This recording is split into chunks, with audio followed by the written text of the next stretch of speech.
বিশ্বাস করুন, আল্লাহ যদি কাউকে কিয়ামতে হিসাবের জন্য ধরেন, জাহান্নাম ছাড়া কোনো উপায় নেই।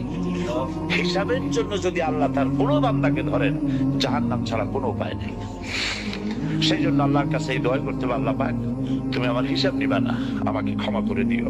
তুমি যদি কিয়ামতের দিন আমাকে প্রশ্ন করো যে যৌবন কাটাইছো কোন পথে, আমি তো যৌবন তোমার পথ রাখি নেই,